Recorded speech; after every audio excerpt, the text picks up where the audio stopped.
Yo, welcome to FlyGeek Radio podcast. My name is Matt Adams. And this is Charles Francis. And today we're going to be discussing Google Project 5, Google OnHub, Project Sunroof by Google, and we'll talk a little bit about interactive Android watch faces. Maybe not, but maybe we will. Let's get started.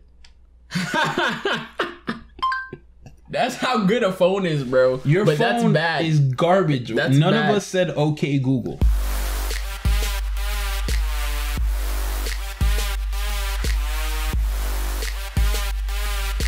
FlyGeek Radio.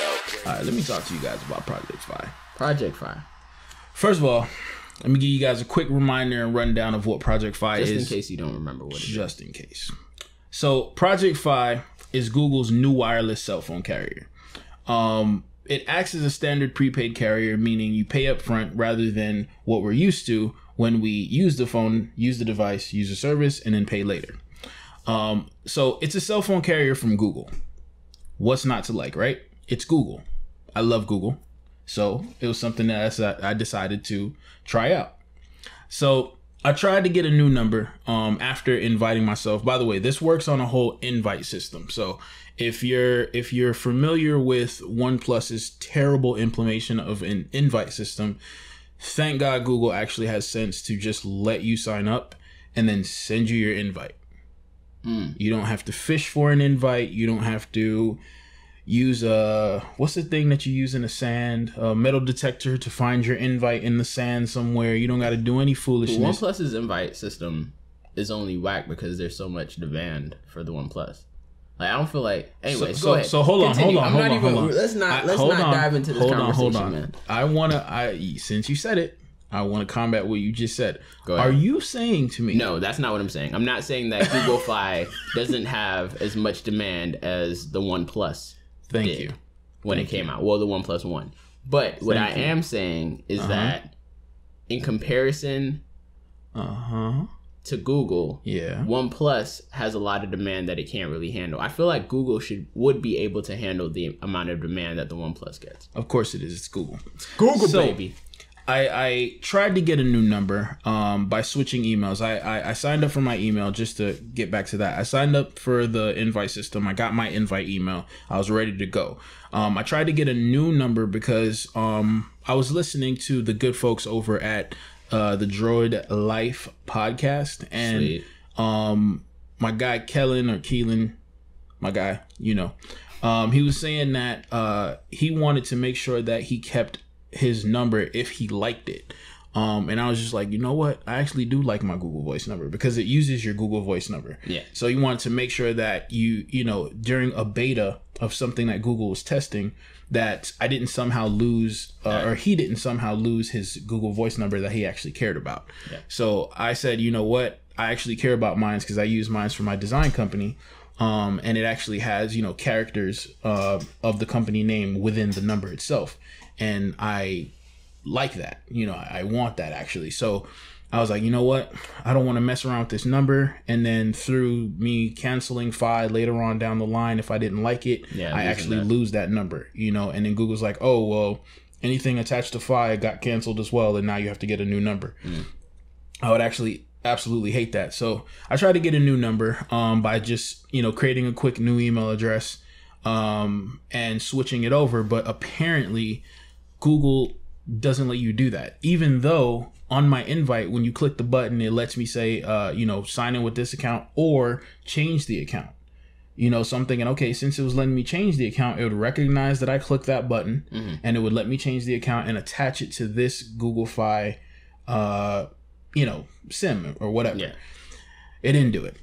I tried that a few times. It didn't let me do it. So I inevitably had to wait for another invite, or I would have to sign up with that number and just hope that Google gets me my number if I decided to cancel Project 5 later on. So I did it because I didn't want to wait. I'm a geek. I love Google. So I went ahead and went for it. It turns out that that went without a hitch. No issues. I paid $40. It's $20 for unlimited text and calling, and it's $10 a month plus it's plus $10 a month for data, for each gig of data. Okay. So 100 gigs, $100. Yeah. You know what I mean? I mean 10 gigs, $100. I got the package in a week. It was 3 to 5 days. I got the package in a week. I unboxed it, popped the SIM in, and I got everything set up in about 10 to 15 minutes. It was super easy to get everything set up with Project Fi, considering I had downloaded the Project Fi app prior to that, had everything ready in the app, and I got the phone set up. A notification came up on the phone as I was setting up Project Fi and said that it wouldn't be ready to receive or take phone calls for a few days. That worried me a little bit. I mean, I did pay for 30 days, so I wasn't too much worried, but I was just like, oh man, I can't really test this out for a few days. Like, it's crazy. But shortly after that, another notification popped up and said, you're all set up and you're ready to go. Sweet. And I was just like, oh, yeah, dope. So I thought to myself, okay, maybe it said that because majority of people, or they were just setting it up because people may be bringing numbers from T-Mobile, Verizon, things like that. Yeah. So, and that takes time. So I just said, okay, cool. I'm all ready to go, set up. So I started testing everything out. I did initial speed tests. I think the first one I got like 14 down. The next one I got like 12 down, something like that. So those weren't too bad considering, I had T-Mobile before and it was very close. Sprint is terrible where we live. As you guys know from past episodes, we've said that before. It's terrible where we live. So I wasn't too happy about them choosing T-Mobile and Sprint. Maybe T-Mobile and Verizon. That would have been perfect. But so I just said, you know what, let me try it. Let me grab the phone. Let me try it out. Let's see what's going on. Plus, it's Google's. Google decided to attach their name to this type of service. So I was very interested in trying it out.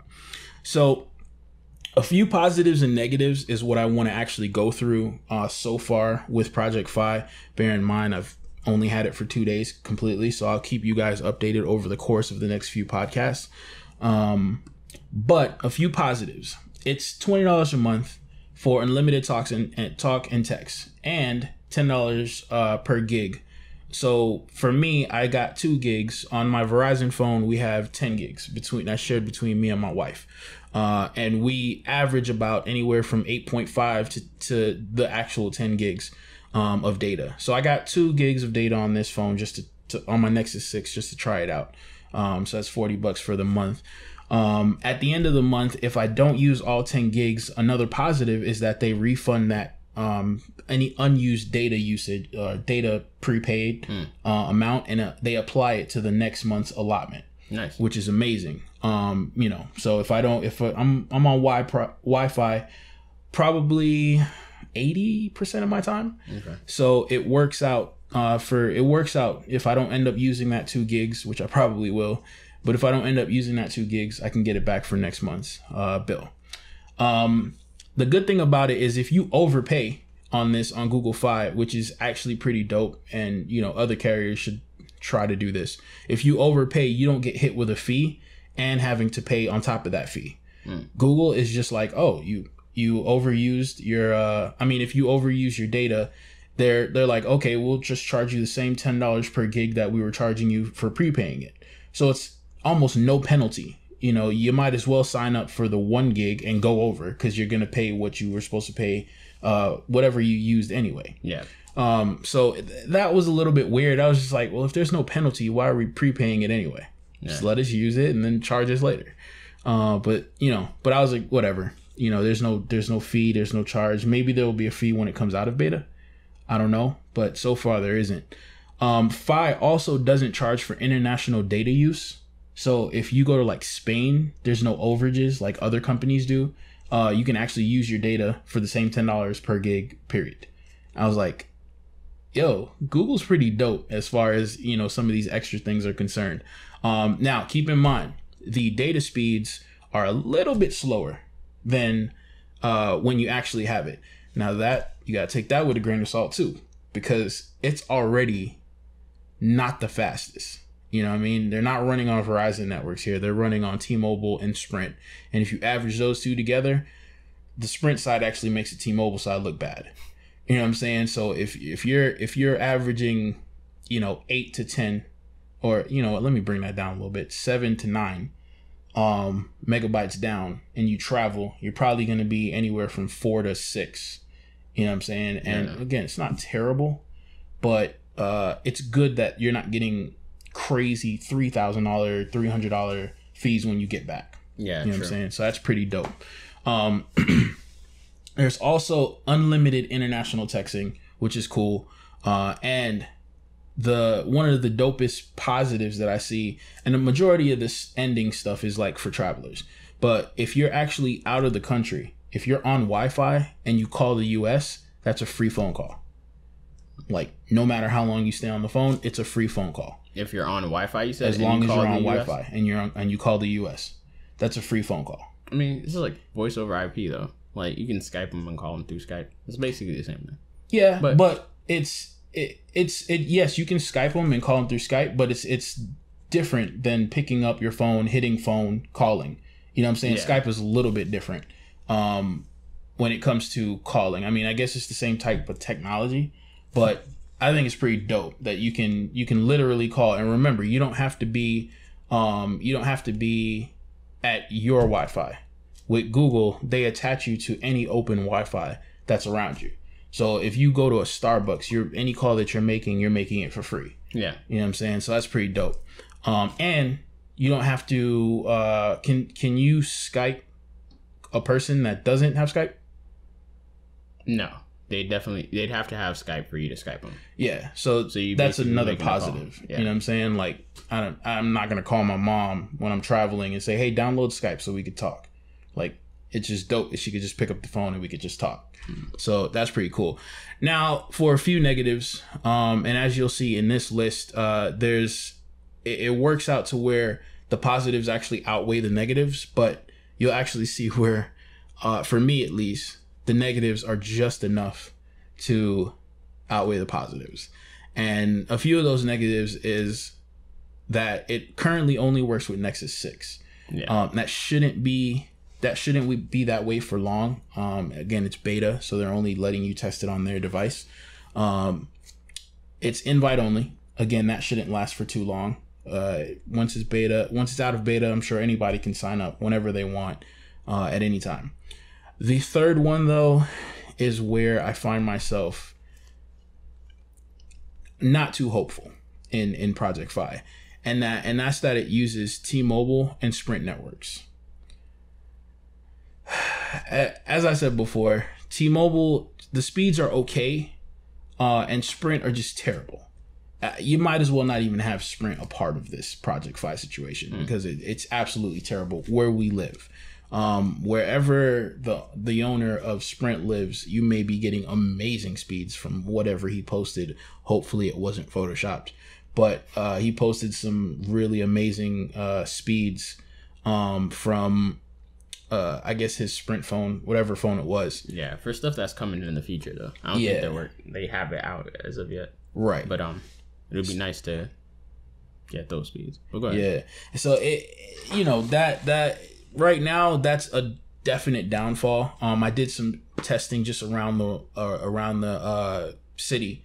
We were driving around doing some testing, and man, it's really noticeable that I don't have my Note 4. Okay. Yeah, right. It's noticeable that I'm not holding my Note 4 on Verizon. Okay. Dude, everything spins. I don't remember the last time I saw a loading screen, to be like real honest with you. When you were doing your testing, did you do any speed tests while you were testing? So was there like a noticeable difference between like the switch between T-Mobile and Sprint? Like, see, and here's the thing. I don't even notice the switch between T-Mobile and Sprint. Yeah, I don't think there's going to be like a notification that pops up. But do you, as far as speed is concerned, like, like, all right, I'm on T-Mobile because this video is going through like extremely well, or I'm doing a speed test and I'm getting like 14 down, and then like maybe a couple miles out, you'll do a speed test and you get like a meg. You know why it's hard to say? I did notice ups and downs, but fortunately, I was able to have T-Mobile before. Yeah. Exclusively T-Mobile. And I had those same type of ups and downs with T-Mobile. Like, there were times where T-Mobile was great, and there are times where T-Mobile was 4, 5 megs. And I was just like, yo, this is crazy. Like, Yeah. if I literally go down the street, I'm getting a faster speed than right now. So it's weird that was happening, but it's also hard to gauge the T-Mobile and Sprint. Like, I almost wish it said Fi Sprint and Fi T-Mobile. You know what I mean? So that I could actually see, okay, this is why it's 3. You know what I'm saying? Oh, okay, this is why it's 14. This is why it's 10. You know what I mean? Just so that I could see it. Yeah. I think I saw a video where someone actually was able to tell. I don't know how they were able to tell, but I wasn't able to tell.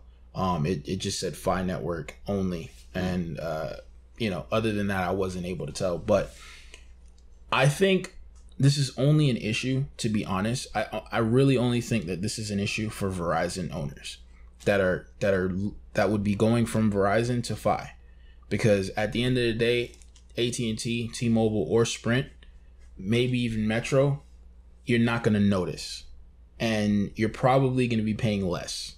So for those guys, I think Fi would be great so far. And again, I've only tested it for 2 days. Yeah. And I've talked to people. No one's really given me like a, hey, like, what's going on with your phone? Like, I haven't really had any of that. And I've made sure that I've talked to a bunch of people. I even said it to someone and they just said, oh, okay, cool. And, it was nothing, like they didn't notice anything different, as far as like voice quality or anything like that. But again, for me personally, I don't really care about voice quality or call quality. As long as I hear what you're saying, you hear what I'm saying, I'm good. Because everybody has their ups and downs, even with voice quality. I care about data. You know what I'm saying? At the end of the day, you could almost even take away the call feature on my phone. I'm more of a data guy. So if data for me is extremely fast, I'm usually happy with my service. Majority of the time. True.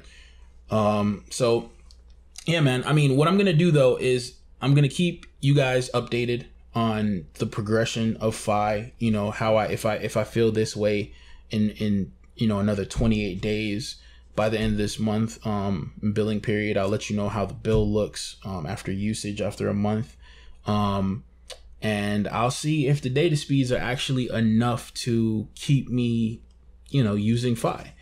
At this point, I don't think so. I really think that I'll cancel after a month from what I've seen so far.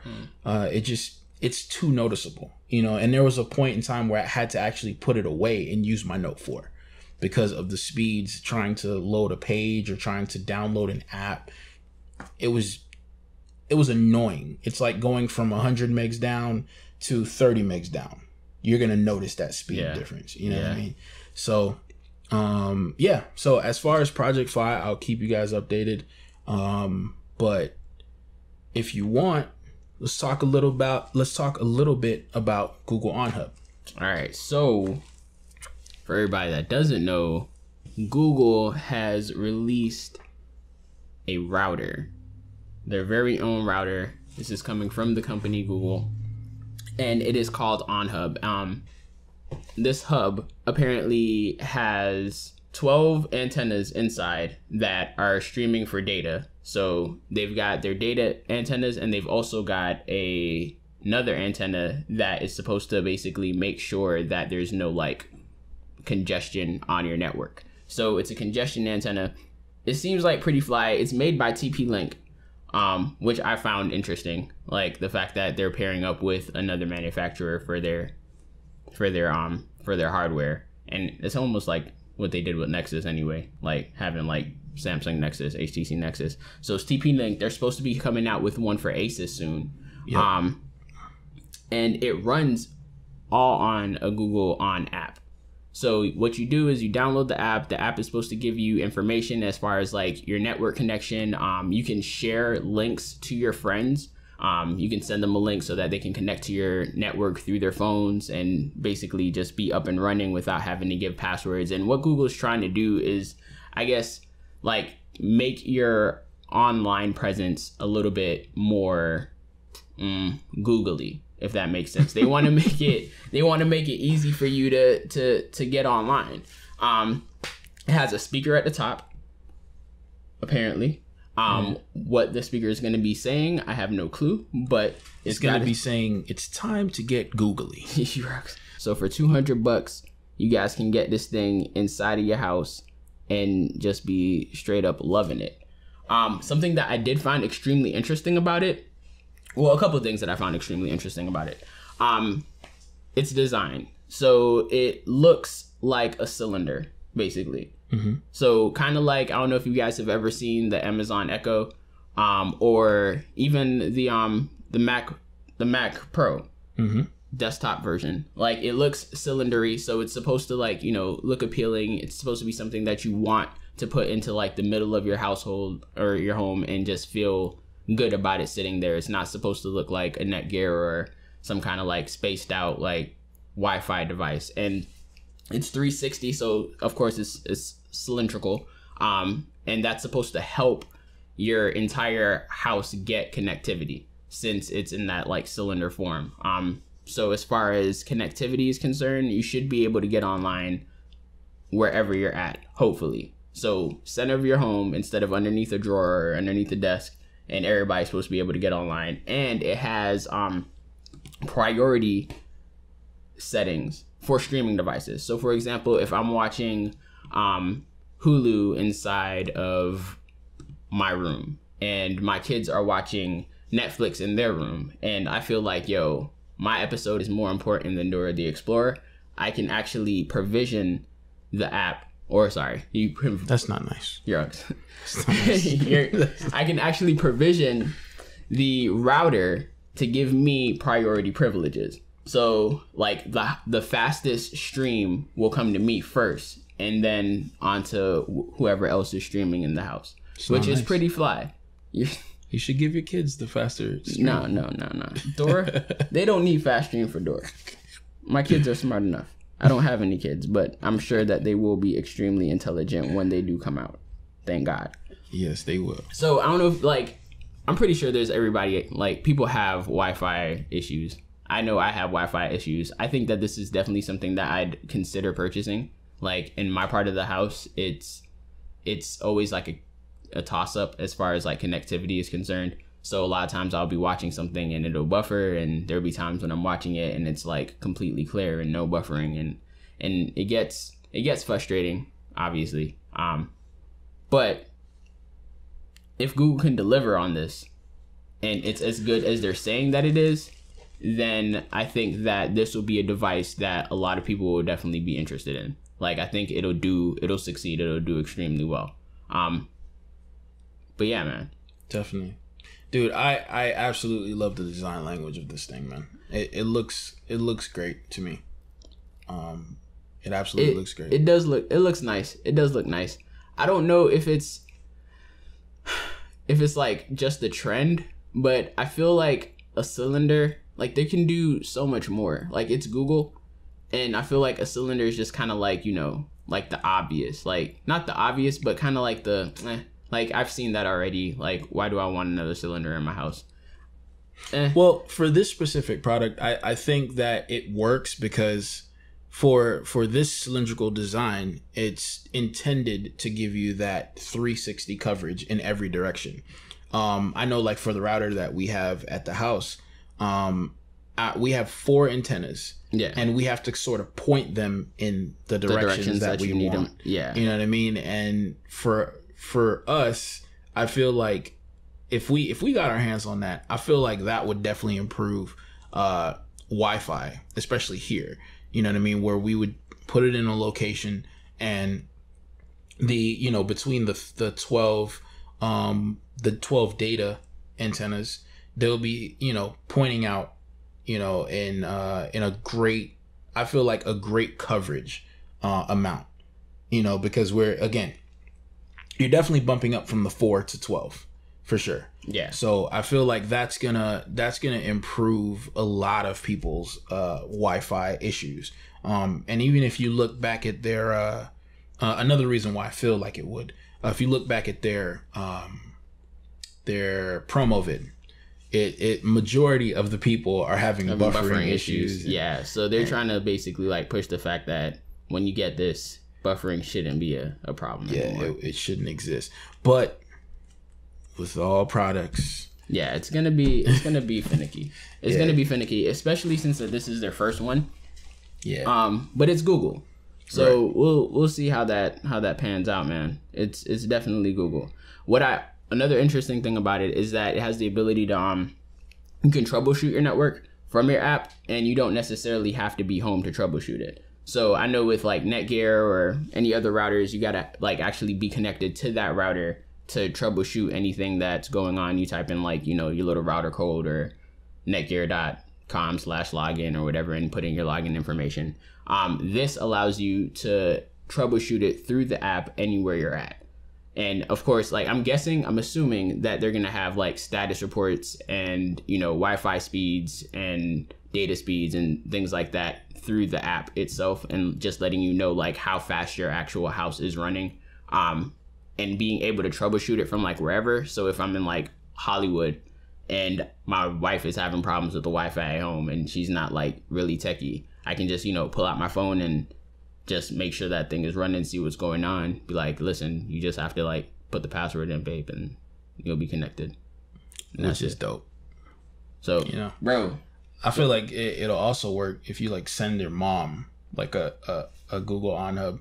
You know what I mean? And then connect it to your account and, hey, I'm having issues with the printer. It's not connecting to the router and blah, blah, blah. You just get on your phone, get on the OnHub app, and just like you said, troubleshoot from wherever, man. Another state. For real. So I think it's going to be good, man. I actually want to get my hands on one of those. I think it's going to be nice, man. I think it's going to be nice. So it's available. They're going to have it up in August, end of August. At the Google store, you can buy it on Amazon, Newegg, TP-Link will have it actually at their store, Walmart. So they've got a lot of places. It comes in blue or black, has a nice little LED at the top, looks extremely futuristic. Looks like some type of stuff that you'll see in Star Trek. So definitely, man, like check that out. Would you be opposed to getting the OnHub? You personally? No. Like here. No, I just so we should run it. Like we should get it and test it out. Yeah. And that's a done deal. People, we are getting the OnHub. You sleep. We are getting the OnHub. We're gonna test that bad boy out. Because I'm very interested to see what those 13 antennas do. Yeah. Well, we know what they do, but it's very interesting to see the road test. I want to see what they can do. It's like I know what the Charger Hellcat can do, but I want to see what it could do in person. I hear you. I know it could do 707 horsepower. I want to feel that 707 horsepower. You know what I'm saying? I feel you. I want to feel those 13 antennas. What I want to feel is some extremely fast internet. Same here, brother. So if they can provide that, same page, brother, and a strong connectivity, then I'll be impressed. Do you think they can do it? Google. I mean, it's Google, bro. But granted, like, hold up. Here's the thing. They also partnered with Sprint. Yeah, but that's not a bad thing. It's only bad for down here in South Florida. Hey, well, that's where I'm at. So, but I mean, Google's had like other projects that they've done. Why couldn't they partner with Verizon? That flopped. They have like a lot of projects. But we're gonna ignore those. We don't talk about those. Those are like the unnamed projects. Yeah, those are the redhead stepchild. Dude, like that one. Man, I wish I remember the name of that thing. It was a little sphere. The Nexus.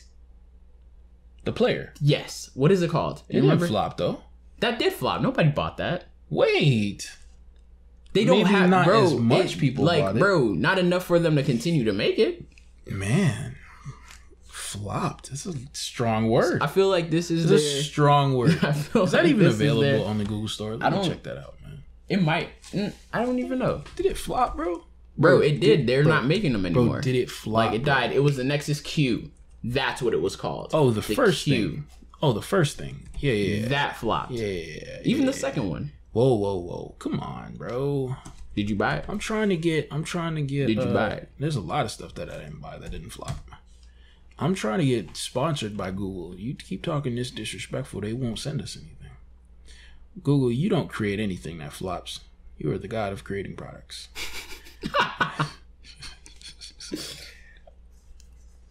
All right, next thing. They're Google Play Edition phones.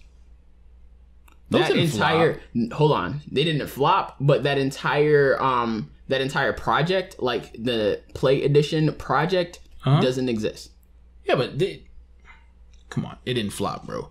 There were people that specifically wanted those products. So what I'm saying is that Google like comes up with all these ideas, right? That we're all like, oh man, this is pretty awesome. It's a really cool idea, and then by the time you buy into it, it's like dead.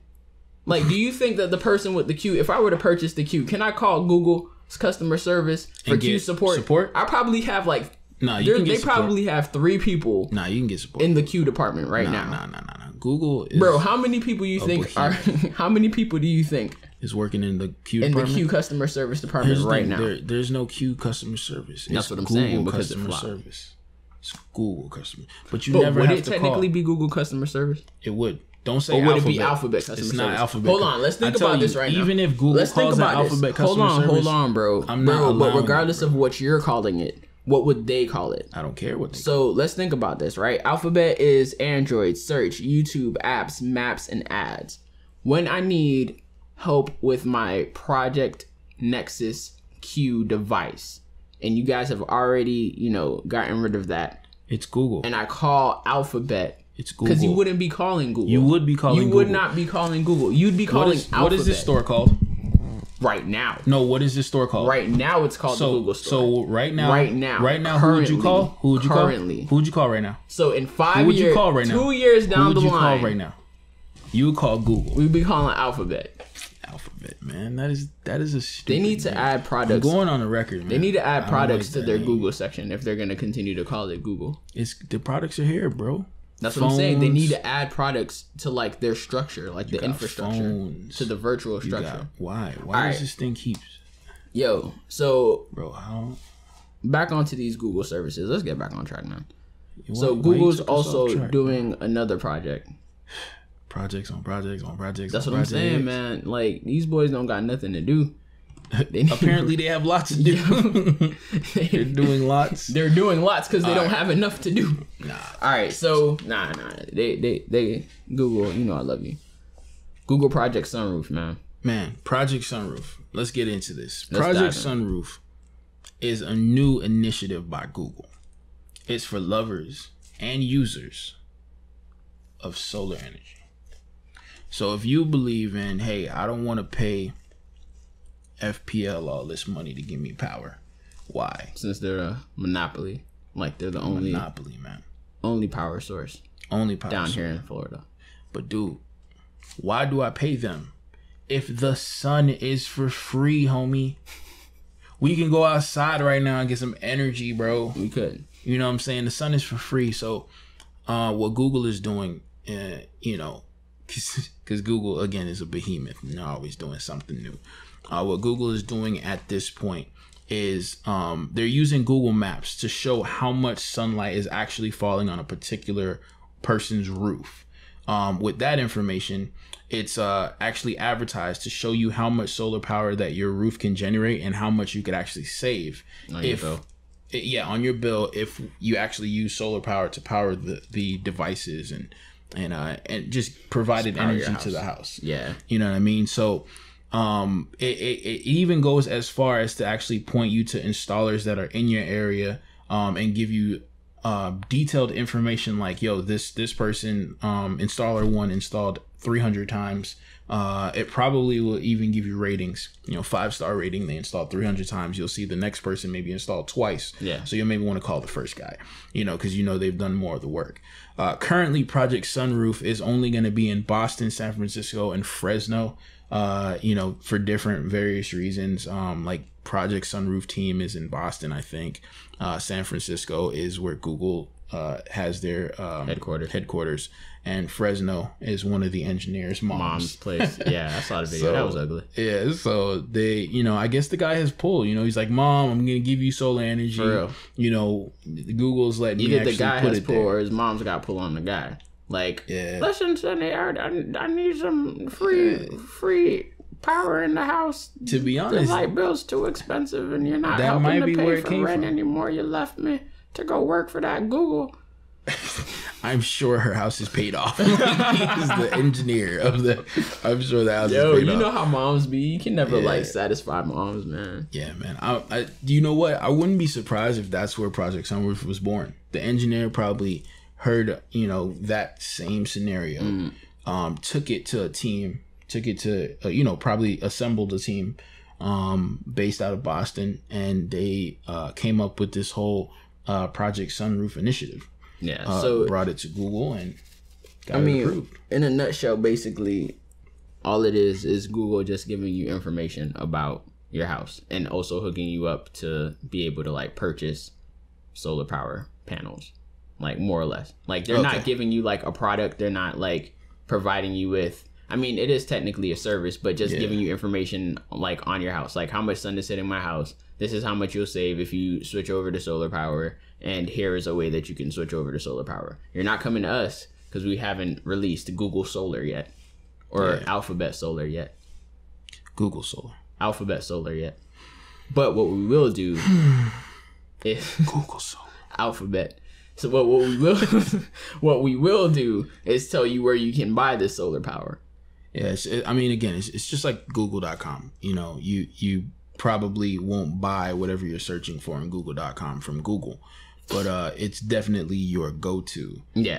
For that information. I mean, technically, they can put that underneath like the Google umbrella, though.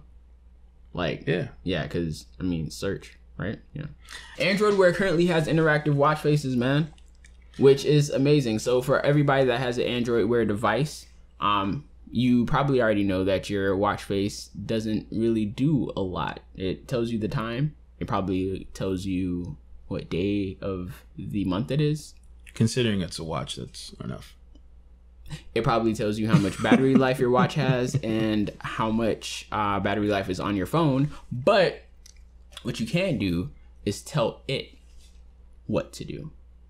It's just like it's a watch face. No interactivity. There's not like a back and forth conversation like me and Charles. Like if I ask Charles a question, if I say, "Hey, watch face," you can't say, "Okay, watch face" to your watch. You can say, "Okay, Google." Pretty soon that's sorry guys, that's my phone. I think I'm gonna leave that in. Hey, you can say, "Okay, whatever." If you just said something I didn't understand. Is there a way to in this episode, I want you guys to take note. He is using a OnePlus 1. Yo, you will probably have the same issues with the OnePlus 2. Google couldn't understand what I was saying. Or OnePlus anything else. So don't buy it. Get a Samsung. Thank you. Technically, you can say okay my to your watch. Has not went off one time saying okay. But I feel like that's one because my screen is currently on. Like my screen's been on, and two, it could be because my phone is faulty. It's constantly listening. Garbage. It's anticipating. It looks forward to get a Moto X. Hearing me speak to it. So what these watch faces do now is it has the ability to basically interact. That was like the lamest sentence ever. Interactive watch faces have the ability for you to interact. Hey, all right. Android interactive watch faces are out right now, and you can download them as we speak. And I am test driving one, and it is amazing. So is this another feature by Google to kill my watch? Well, that's a good question. I'm gonna find out as I use it. Cause see, here's the thing. Right now on my 360, I keep my watch face off, and I usually get home with 80%. Bro, right now with my 360, yeah, I can go to bed with maybe 15% left in the see, I like this feature because at the end of the day, I can run for multiple days without even putting this thing on a charger. It turns into almost a pebbled life. Multiple type. Days? Yeah. You heard what I just said. I leave in the morning at 7 a.m., 7:30 maybe. Yeah. And I get home with 80%. Yeah. And I'm turning my watch on, interacting with notifications, turning it back off, going about my business. I don't need it on when I'm not looking at my watch. So at the end of the day, I get home with 80%. That's 20% a day. I'm not saying that it's going to get 5 days, but I'm at least getting 3.5. Well, here's the thing. For sure. That to me is dope. I'm one of those people that actually like to see the time on my watch without having to do too much. And I guess Pebble spoiled me, because when I had the Pebble would be able to like last me 5-6 days, and the screen is always on, like the display never turns off, and I got spoiled with that. So I feel like my smartwatch should have that ability. So what I do is I put it in ambient mode, and I turn off tilt to wake. So my watch stays black until I actually flip my wrist, which is kind of like, I feel like it's dope. Wait, did you say you turned off tilt to wake? I did. I turned off tilt to wake. So what happens what is lifting your wrist? Bro, so what tilt to wake does is it will actually turn the entire watch on. Like it'll light it up, it'll make it colored. Okay. Like like the watch will be on. With ambient mode, it keeps everything black and white, and it turns the screen off. And I guess there's like maybe like a tilt to wake setting or code that's like in the ambient mode settings, where if you tilt your wrist, your display will turn on a little bit, and it'll just show black and white with the time and some minimal information, which I think is amazing. And that's been keeping me alive at least in like 15% until like the end of the day. Yeah, I'll end my day with about 15, maybe 10% battery life. See, and that's cool. For me, and I don't know, because even when I had all the settings on, like full lit, whenever I flip my wrist, blah blah blah, I would still be able to make it through the day. Yeah. So for me, I honestly think from the settings that you're telling me, you should actually be getting more than 15% at the end of the day, because I was legit getting 10% when I got home. And usage is all subjective. Like, so I don't know if I use my watch more than you use your watch, but probably. I kill everything when it comes to batteries. Yeah. And before I figured that out, I wasn't getting a full day's charge. Like, by the time I got home, I'd probably, and my day's late. Like, I technically to me, like the end of a day is like 12 p.m. like, or 12 midnight, maybe 1 in the morning. Like, that's when I'm actually plugging in my devices to charge, and I'm about to like go to sleep. So that's the end of the day for me. And my watch would not last. Like, I want to say my watch would probably die around like 6 or 7 o'clock. Okay. And I mean, for everybody else, that might be a full day. You're already at home. You want to put your watch up and on the charger. But for me, like, I got a lot of stuff. But when do you start your day? I start my day depending on the day. When you plug in at 1 a.m., what time do you start? I probably start at like 8:45. Okay. So 8:45 to 1 a.m. is a normal full day. Yeah, it's a normal full day for me. Got you. So you're off the charger at 8:45. I'm off the charger at 8:45. Cool. I'm usually off the charger at about 7:30, 8 o'clock. 8 o'clock is late for me to be off the charger, so usually it's 7:30. Yeah. And I'm, getting out of the house around 8. I'm coming back on a normal day. I should be back at the house by 7. And usually I'm detaching everything to plug it in. So you're plugging stuff in at 7 o'clock. 7:30. I'm usually getting into the area 7. I'm plugging everything in by at least 7:30. I should be plugging everything in. That's not always the case. There have been multiple times where I'm getting home 10, 11, things like that.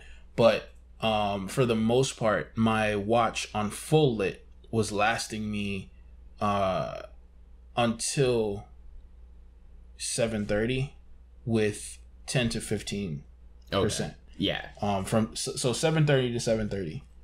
10 to 15%. Yeah. Full lit. Like, that's keeping the settings out of the box. Everything stays on. And then I was just like, yeah, this is actually crazy. Like, I don't want to have to, charge it every day. And what actually made me think about battery life and actually taking care of battery life is, remember, on my normal days, I'm good with charging it every day. But when I noticed that is when I went on a trip for 3 days. I went out of town for 3 days, and I didn't bring my charger because I don't really think I have to bring a phone charger and a watch charger. You know what I'm saying? So I was just like, I really don't want to bring this. Yeah. You know what I mean? So I started to look into battery saving techniques, and I figured out, keeping the watch off, pressing the button if I need to. Majority of my day, I'm sitting in front of a computer, so I don't need my watch for time. Yeah. My notifications are usually Hangouts, so Hangouts pops up on my computer. I don't need my watch for notifications majority of the time. It's when I'm detached from the computer, I'm in the car or something, and okay, cool. I don't really need to pay attention to it, or I get a text. I'm like, all right, respond really quick on the watch. So things like that is it helps me keep my life, to a lower standard. But it's when I'm detached, that's when the most usage comes. Because when I'm sitting right in front of the computer, I'm usually getting every notification that I need on my machine. Yeah. So you basically use it like during your commute, and like that's about it. No, during my commute and throughout the day. I still use it throughout the day. I don't use it as much throughout the day, but I definitely use it. Like I don't want it to be like I'm only using it in the morning. I'm only using it coming home at night. Like I use it throughout the day. You know what I'm saying? Because I get up, I'm not on my machine for 9 hours. Yeah. Or whatever the hours are at my work. I'm not on my machine for that amount of time. I'm probably on my machine for 6 hours, give or take. And at least 3 of the hours I'm in meetings. I'm getting up, going to the next office to discuss different projects, changes on projects, different things like that throughout my day. And I'm using my watch constantly. Okay. So different things like that. But again, I just, and it's different strokes for different folks. Yeah, I don't think it's gonna have like a big impact on battery life, or at least not for me, because with the Puji app that I currently have, it blacks out like the watch face itself. So there's a lot of watch faces out there that don't really work well with like ambient mode. Right. This one does. So I'm hoping that that's gonna help save the battery a lot. Right. I don't think that I'm gonna be like pushing like or interacting with the watch face like all the time. So I'm praying that it lays dormant while I'm not interacting with it. I don't think it's gonna take up too much battery, to be honest. But yeah, hopefully it doesn't. But that'll be cool to play with. A thing that I do like about it though, or I guess the Puji app itself, is that it's totally customizable. Like you can customize everything on the you were saying that. Yeah, bro. Like you can customize the widgets, you can customize the colors of the face. There is an online community. Yeah, Pujie Black. Puji Black. Puji. That sounds like a Jamaican artist, like a Jamaican DJ. Yo, my name Puji Black. All right. All right. So, so yeah, and they've got an online community that you can download already like pre-made watch faces. You bought these? Yeah, I paid the $1.49 just now? Yeah. Okay. When you show it to me. But that's not the only interaction that Android Wear has currently. Can you interact with it black and white? No, but why would you need to? Like, why would you? No, I'm just saying it's interactive. Yeah. So is it possible to interact with it black and white? I mean, if you change all your colors to black and white, but in its black and white ambient mode, no. Like it's not even the full watch face itself. Like it gives it like a dumbed down version of the watch face. Got you. Where you can just get the time itself, like by itself. But so you can transfer pictures from watch face to watch face with this new interactive code upgrade. I think it seems pretty dope, and it's gonna be interesting to see what like developers make with this new API that's out. Yeah, I'm very anxious for the possibilities. Oh, this one looks nice. I like that color scheme. We're gonna do a gotta go. Gotta go. A segment of gotta go. Gotta go. Okay. Let's do it. If you had to get rid of one of Google's projects. One of their projects. Which would I get rid of? Which would you get rid of, bro? Out of the 3 that we just named? Yes. Sunroof. That's not even too a question. easy, That was way It's too too easy. easy, bro. That was way too easy, bro. All right. I get so rid of here's what I'm sunroof. gonna do. Here's what I'm gonna do. If you had to get rid of I'm pretty sure there's probably people out there that's Google gonna be like, OnHub, no, or I love OnHub. Google Fiber.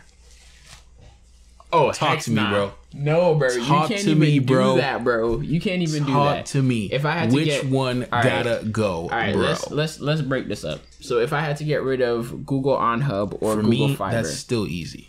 it's not as easy. For me, that's super easy. Why? That's not even a thought. Why? Because Fiber has Talk to been me. out for a while, and I still haven't been able to taste its goodness. Gotta go, bro. Which one So, gotta go, bro? Here's the thing. With the router, you can purchase that thing right now. Like, not right now, but when it comes out, you can purchase it. You It can doesn't matter pre-order it where right you're now. at. It doesn't matter where you are.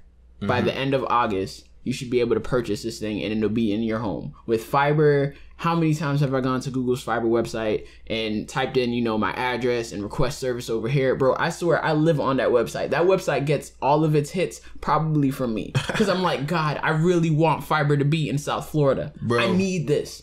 Gotta go.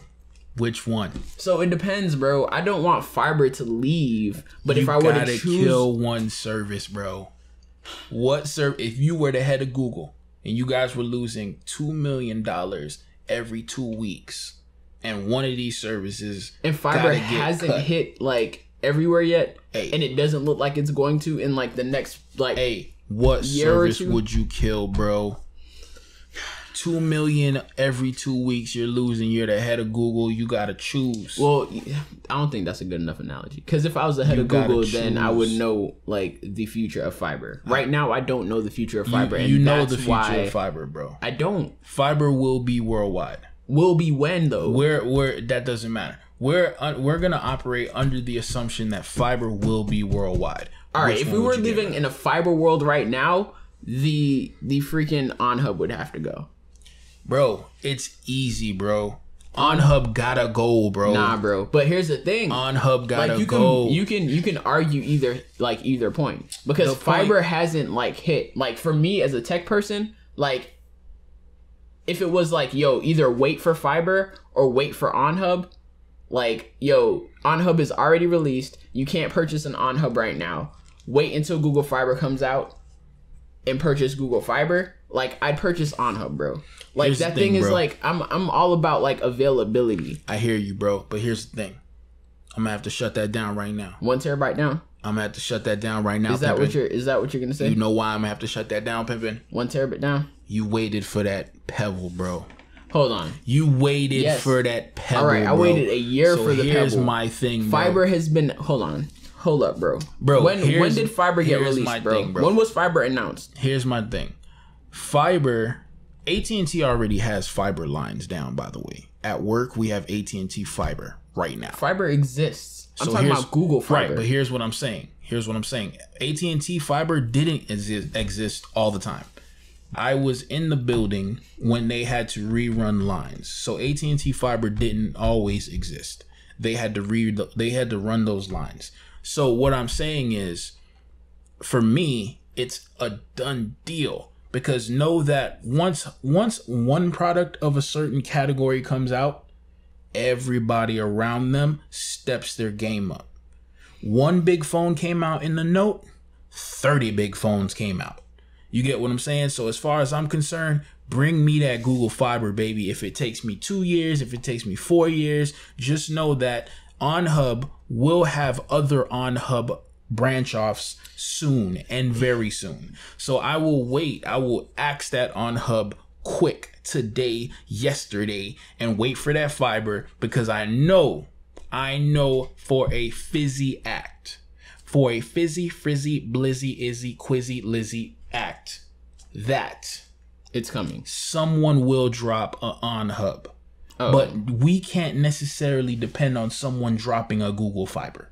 So you gotta choose that fiber. What do you mean baby. by somebody dropping a Google Fiber? Because technically, you said AT&T's laying fiber lines down at But your spot. AT&T's fiber lines ain't nothing right now. Yeah. I'm using the AT&T fiber lines, and they're slower than when we had Comcast. That's sad. They are slower than when we had Comcast. Somebody needs to write a letter to Mr. AT&T. I'm telling you that. I'm telling you that right now. I use the fiber lines right now, and it's annoying that it's slower than Comcast lines. Back to what I'm saying. Fiber launched February 10th of 2010. Okay. Currently, we're in 2015. Yes. Fiber is over 5 years old. We've been waiting for fiber for 5 years, bro. Okay. For 5 years. So, with Gotta Go being the game that we're currently playing, if one had to go currently, bro, there's no way. There's no way, bro. There's I wouldn't want Google Fiber to like completely leave. We still need to like really sketch out what Gotta Go means. Because last time it was if you were to purchase one of these right now, what would it be type vibe? Like Gotta Go last time was which one of these devices had to go. Yeah, from your list.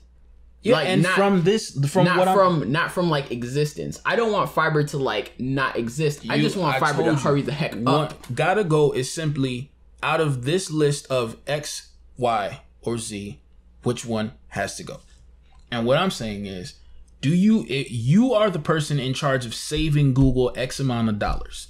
Fiber costs money to keep making, and Hub costs money to keep making. Which one of those two are you gonna cut so that you can save that money? And your choice is OnHub. I still haven't given my choice. OnHub? I still haven't given my choice yet, officially. Oh, so you haven't officially? There hasn't been an official choice. Bro, I'm just out here weighing the pros and cons. I want the next choice to be your choice, bro. Talk to me, bro. So, 5 years. These guys haven't made any kind of like hints at it coming anywhere close to Florida. All right, can I just say something about this 5-year claim that you keep saying?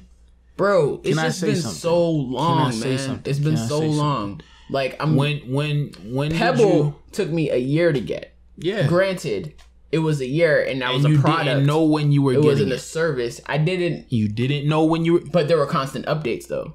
Like I'm not getting any updates on fiber for your area. Bro, you're not. I need but you can definitely get updates. I need that. Listen, can I explain something? I really want fiber that you're privileged? Do you feel that Google has to update you for Lauderdale, Florida? They don't. Here's the thing. Gotta Go versus fiber. I feel like that's even an unfair comparison. It's not, because that's the choice. But OnHub would have to go. Like, I just buy a good router. So is that your choice, yeah, bro? Yeah, man, that's the choice, bro. That's the choice. I'm just really disappointed that Google hasn't hit OnHub yet. Has to go. I'm extremely disappointed that fiber hasn't hit South Florida yet. And I feel like for some reason Miami is like, Miami should be like where you guys focus. Yeah, one of the places. Like, and even in presidential elections, bro. In presidential elections, Florida is one of the big states. Like, I feel like with technology, Florida should also be one of the big states. Why are we always the last to get something? I wouldn't say we're last, bro. It feels like we're the last. All right, but I don't think we're last, bro. Like absolute last, bro. Bro, Sunroof. When's that coming to Florida? Do you care? I don't. But when is it coming? You don't care. When is it coming? So here's the thing, bro. Here's the thing. Just know that anything that's in our grounds right now are not capable of fiber speeds. They have to be laid. Yeah, they have to be laid out. So I can understand that. Google to lay fiber in the whole world. I understand that. Why Austin, Texas, rather than Miami, Florida? Well, I'm sure that they have. Remember, Google is a metrics. They have a metrics department to their thing. So I'm sure that wherever they're installing, they're getting the best use case from what they're installing. Plus, you said that Florida's a big state, right? It is a big state. Okay. It's not as big as Texas. As an owner of a company, would you want to put your product that you're testing? Remember, it's not a final thing to the point where you can roll it out to everywhere. Bro, would you want to put that? They're past the testing stage. They're just, they need to like... It's not on rollout mode, though. What do you mean by rollout mode? You're putting it in little places to test it. Yeah, you're always testing that I don't think it's... Well, then everybody's testing. Not everybody, but a lot of things are constantly being tested. Like, internet access is constantly... Do you think Comcast stopped testing like their lines? I don't think. Listen, when you're putting something out, The reason why it's not... Can I finish my statement? Go ahead. When you're putting something out, you don't put it everywhere. Because if you put it everywhere and you find a problem, you now have to pull it up everywhere and fix that problem. That's not the reason. I don't think that that's the reason why fiber isn't here currently, though. Because you're in the office. I don't think that it's because they're testing it. Like, they've got it in Austin. They've got it in Kansas. They've got it, like, in Salt Lake. They've got it in all these cities. And... Remember why they have it in Fresno? I think the Remember why they have Sunroof in Fresno, right? Yeah, but I think the reason why they haven't rolled it out to everywhere is because they cannot roll it out to everywhere for the exact reason that you said earlier. Like, all that stuff has to be laid down. Like, they've got to get permissions. They've got to get like clearances. They've got to be able to like get the man work and lay the lines down and do all that jazz. So an entire city, like, they haven't even conquered an entire state yet, so that an entire city can get their services. So it's not a testing thing. It's like a priority thing. Like, which city are we gonna fight for to like get fiber into? Like, and I don't think that these, like, Google, come on, Florida, come down here, like. Bro, did you see Bad Boys? You've seen the Bad Boys movies. Do you think they shoot Bad Boys in Kansas City? What? Do you think a Bad Boys would get shot in Kansas City? It's written in the script. So it's Miami, bro. Bro. Miami, bro. There's too much to stop just to lay lines. Like, think about it. If you're the person running, I understand that. If you're running Miami, bro, but still, you have to make sure that you're not peeing off half everybody of else. the city. Yeah, I understand just to lay lines, which half of them probably won't install in their own company. How did Austin get fiber before we did, though? How did Fresno get Project Sunroof? Because Fresno was the place because the dude's mom is there. Oh, that's why. Oh, are you saying Google's lying? No, I'm saying that's stupid. But like, that's a dumb reason. Done. But what I'm saying is that as a company, you should be dropping fiber stupid, over here. But what did you say to me? You're ugly. That's the name. You're ugly. And this is done. And it doesn't matter if it's stupid. It's done. Dude, so Fresno was the city that the mom was in. I thought that Fresno was the other city where they had like all the... San Francisco is where Google is. Boston is where the team is. Okay. Fresno is where the engineer's mom is. All right. Well, so basically what you're telling me right now... Talk to me, bro. ...is that I need to kidnap somebody from Google, bring them over here to Miami so that they can lay fiber down, because that's where the kidnapped Google employee is. This is what I'm telling you. I'm gonna ransom somebody. Nah, let me not say that. Can I get you think I can, like, would I be incriminating myself? The FlyGeek Radio show does not endorse anything being said by any of the hosts within the show. We just want to make that disclaimer known. Yo, we need to get... But what I am saying is just hold your horses. It's coming. And just know that the more time they take is the more you iron things out. And make sure that when you get fiber, it's not constantly up and down. Yeah. Right now, I would wish Fi was set up differently on different networks. But I'm not getting what I want. You get what I'm saying?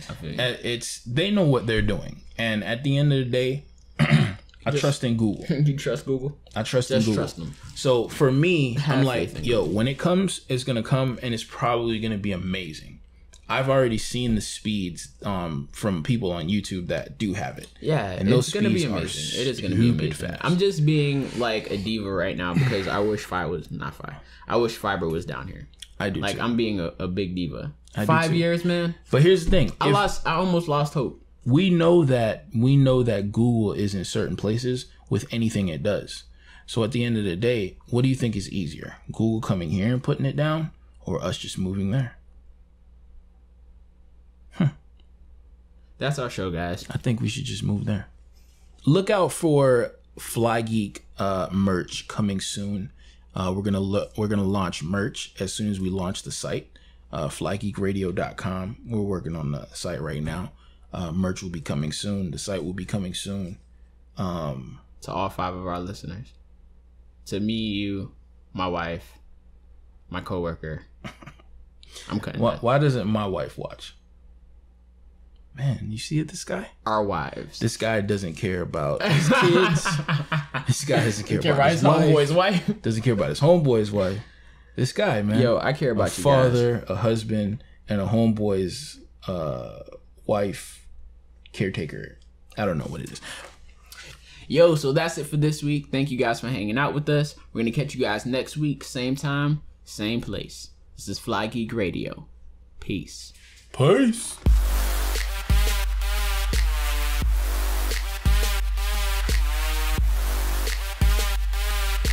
FlyGeek Radio. Yo, what's going on, geeks? It's Matt Adams here from FlyGeek Radio. We really hope you enjoyed that last episode. If you did, go ahead and let your friends and family know where you get the latest in tech news. Also, if you're new around these parts, hit that subscribe button. That way you'll never miss out on any new uploads. You guys be safe. Peace.